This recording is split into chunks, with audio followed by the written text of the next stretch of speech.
Avant de répondre directement à cette question, je voudrais vraiment souligner ce que représente le fait pour Ubeco d'avoir consacré son premier débat d'un cycle qui, je l'espère, se poursuivra dans maints domaines, au tourisme. Ça me paraît révéler une conscience, je ne dirais pas une prise de conscience, mais une conscience forte de l'importance peut-être décisive que ce secteur présente au regard des perspectives de développement économique, social de la Corse. C'est peut-être l'élément qui peut déclencher beaucoup d'autres progrès dans ce domaine. Ensuite, pour répondre plus directement à votre question, je crois qu'il y a en effet un double phénomène auquel la Corse, comme beaucoup d'autres régions en France et ailleurs, est confrontée plus que jamais. C'est d'une part l'impact de la mondialisation, lorsqu'on aborde la question du numérique, celle des plateformes, celle de l'instantanéité, celle du zapping croissant dans les comportements des clientèles, celle de la transparence et de l'accès facilité à toutes les destinations. C'est une révolution qui s'est opérée en quelques années et qui bouleverse les comportements des consommateurs, mais aussi l'offre mondiale et les grandes zones, les grands bassins de clientèle qui vont avec et qui font la richesse ou maintiennent en pauvreté et en lisière des régions entières du monde. L'autre aspect, c'est celui du développement durable que vous évoquez, et je crois que par rapport à cela, on est entré dans une phase d'irresponsabilité. On tient tous les propos les plus incongrus à ce sujet, comme on rappelle aussi des vérités d'évidence. Je crois que par rapport à cela, la Corse n'est pas plus touchée, beaucoup moins touchée, par les risques supposés qui pourraient accompagner des changements climatiques, etc. Et de détail, on fait souvent la confusion entre les changements du climat et les variations météorologiques. Il est évident, à mon sens, que les variations de fréquentation que la Corse a pu connaître l'été dernier ne sont pas d'ordre climatologique, mais pour l'essentiel liées à des changements météorologiques qui, alternativement, presque peuvent concerner un rafraîchissement dans les régions du nord de la France ou un rafraîchissement au contraire dans les régions méditerranéennes par rapport aux températures habituelles, y compris en termes de précipitations, etc. Donc ce sont les aléas météorologiques qui jalonnent une climatologie qui reste pratiquement stable. Et en ce qui concerne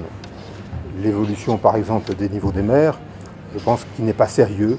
de suivre un certain nombre de médias ou un certain nombre de leaders d'opinion qui affirment à tout va. C'est une sorte de nouvelle grande peur du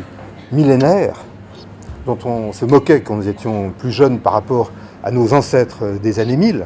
Eh bien, nous sommes en train de reproduire les mêmes travers et nous sommes prêts à entendre tous les fantasmes et sans aucune vérification ou avec bien peu de vérification, penser qu'ils nous menacent à l'échéance du siècle. Cela a certainement un impact parce que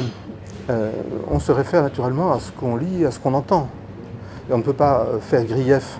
à des personnes peu informées de ce qu'elles lisent ou de ce qu'elles entendent, mais les médias ont un rôle considérable à jouer, et donc je suis convaincu que des médias comme les vôtres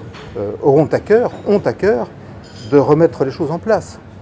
La montée par exemple des eaux, qui laisserait penser à entendre certains médias que des villas en bord de mer seraient menacées à terme de 50 ans, c'est une plaisanterie. Une hausse de 0,2 mm des eaux par an dans certaines zones, et pas toutes, n'aura un effet qu'en quelques dizaines de centimètres à l'échelle du siècle. Donc on est très très loin des pronostics catastrophistes, on en est très loin, et pour rappel, voici 8 ou 10 000 ans, on traversait à pied sec et plus que cela,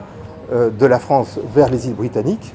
parce que les eaux ont monté depuis de beaucoup plus des 0,2 mm par an pendant une centaine ou 200 ans. Donc tout cela sont des variations qui aujourd'hui sont minimes par rapport à ce que la planète a pu connaître dans le passé, sont minimes et ne menacent pas en réalité aujourd'hui les implantations humaines dans des régions comme la Corse en particulier. Le marché français est un marché globalement stagnant quantitativement. Il peut évoluer, il évolue qualitativement bien sûr, et en termes d'attente des clientèles. Mais quantitativement, c'est un marché mature, comme l'essentiel du marché européen. Les progressions à attendre sont en effet à attendre au plan mondial, Ce qui veut dire que nous devons être très attentifs, et les acteurs professionnels, les premiers, mais les politiques tout autant, ceux qui donnent la ligne, des évolutions qui vont scander les prochaines décennies. Pour véritablement adapter de manière opérationnelle l'offre, les produits, communiquer de manière pertinente par rapport à l'ensemble de la concurrence internationale, il faut pour cela avoir une double dimension à l'esprit, une dimension temporelle, savoir d'où nous venons pour mieux préparer vers quoi nous allons, et une dimension spatiale pour appréhender l'ensemble des offres et l'ensemble des clientèles qui aujourd'hui déterminent le devenir du tourisme dans le monde et dans chacune des destinations. La Corse a un potentiel extraordinaire, elle doit pour cela garder sa spécificité, elle doit garder la maîtrise de son développement, bien évidemment, et je pense que les élus comme les professionnels, comme la population en sont convaincus,